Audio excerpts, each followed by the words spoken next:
Hi guys, my name is Liz and welcome back to my channel. Okay, let's get into it. First things first, I need you to realize is that there is no self.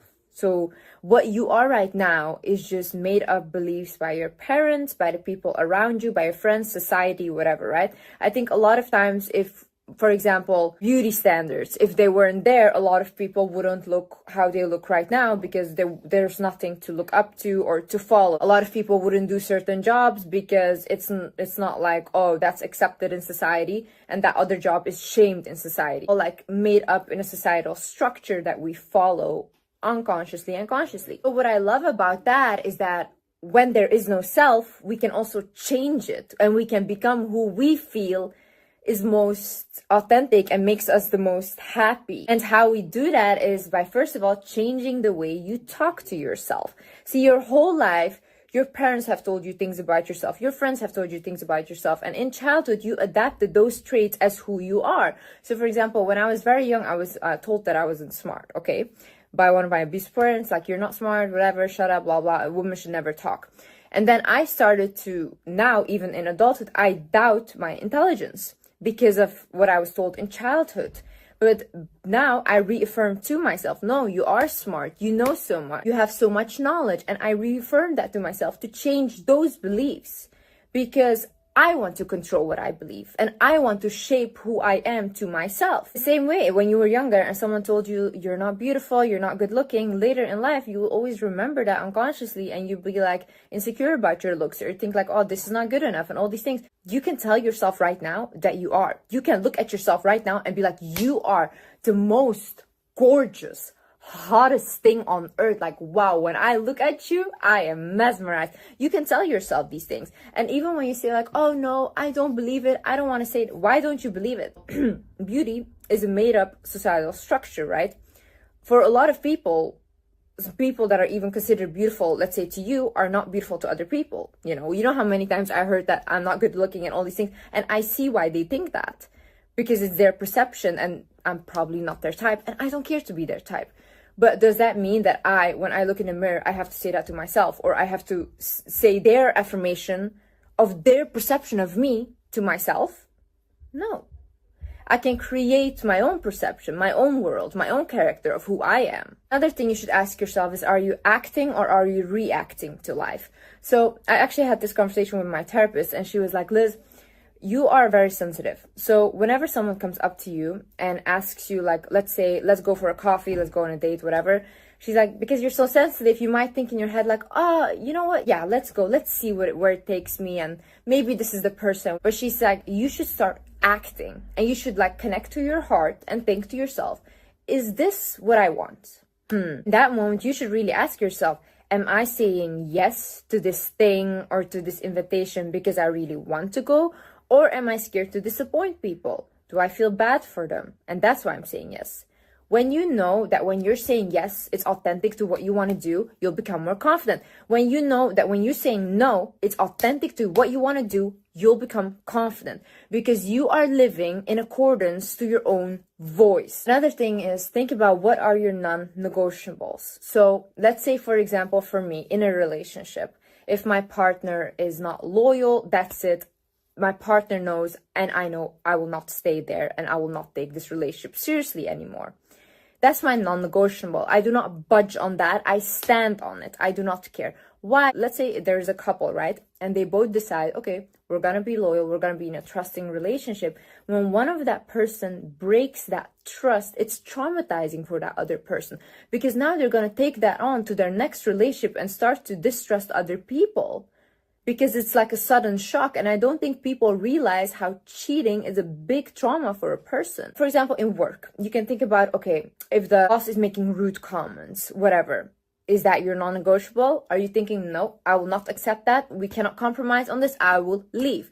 The more you have your non-negotiables clear for you and you know that this I will accept, this I won't accept, and you stand on those boundaries, that is the more you will feel confident about yourself and the people around you will also start to respect you more.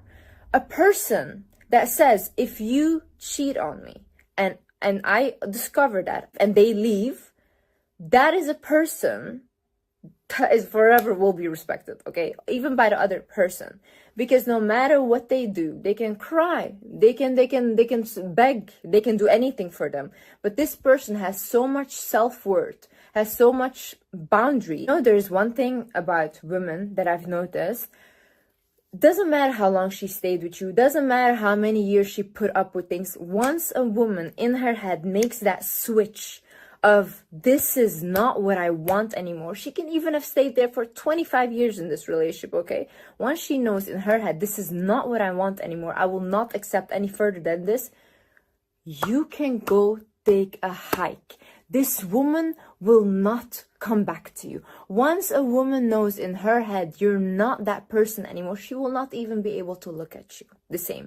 It will never ever come back. I respect that so much. I respect it. Like, no matter how many years it took, no matter whatever it took for you to leave, once a woman leaves, she will boss up. You will never recognize her anymore. All the pain you put her through doesn't matter. This woman will always come out on top. We live in a society where our dopamine receptors in the brain are very worn out. And that's dangerous when that happens, because when your dopamine receptors are worn out, nothing becomes exciting anymore. So people go to the extreme to feel a certain sense of excitement. You can see this, for example, with people that from a very young age started drinking, because alcoholism is so normal in this world and it's almost pushed upon everyone, you know?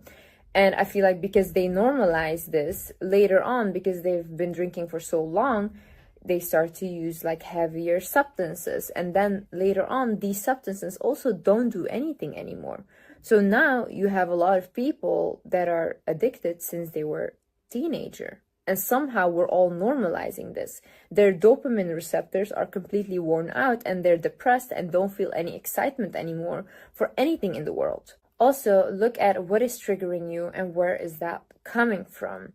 When I was younger in school, I used to hate when teachers would tell me what to do, and I would never even take it seriously. Why? Because at home I was constantly controlled.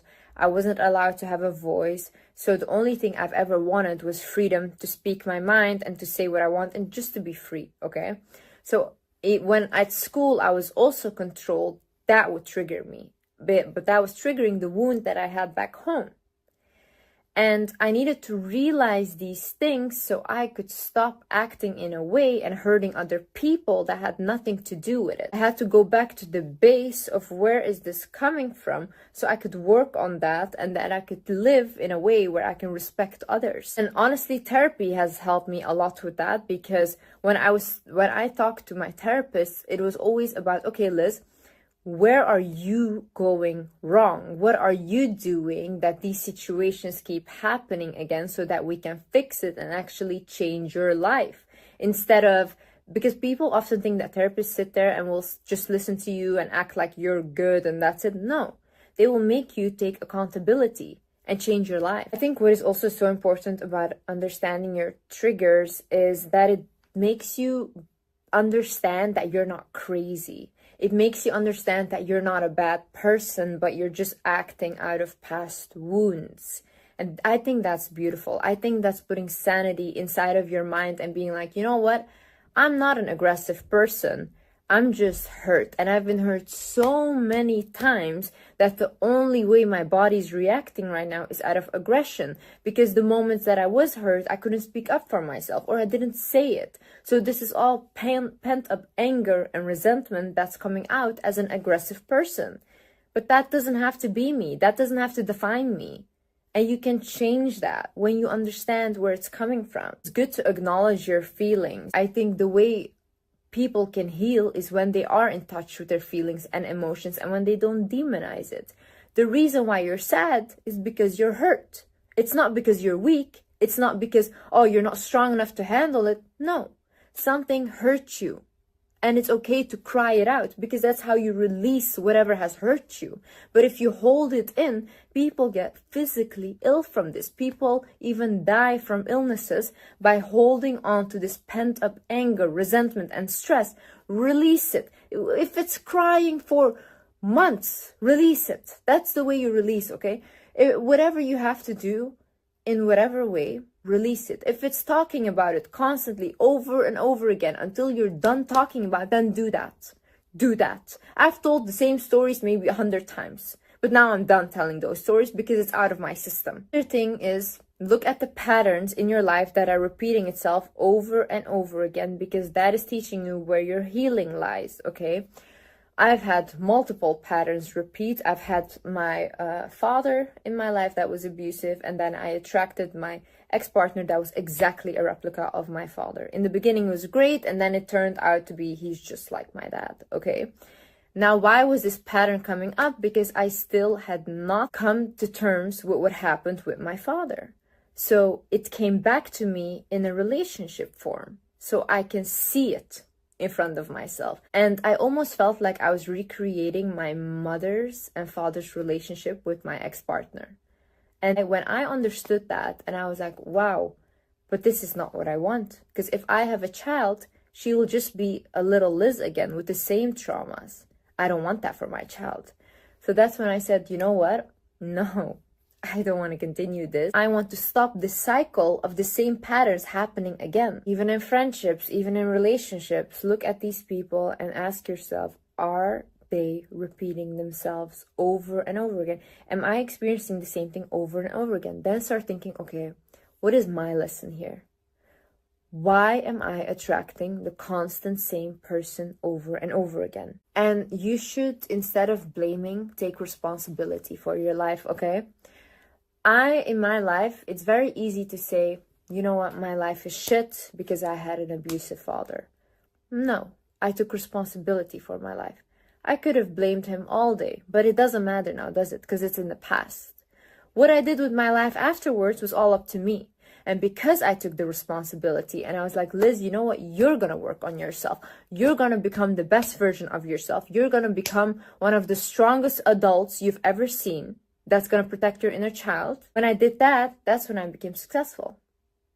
That's when I had everything. Because I refused to just succumb to the abuse, to just be like, it's your fault and I'm going to be the victim here. I was never the victim. I was always going to be the person that was going to come out on top no matter what. In any situation you put me in, I will come out on top no matter what. Responsibility gives you the power over your life, and blame takes it away.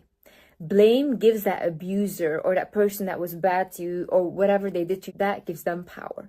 But you have that power. When you take responsibility and I'm like, you know what, whatever you did to me, how many times you lied to me, how many times you cheated, I am still gonna come out on top. When you do that, you win. You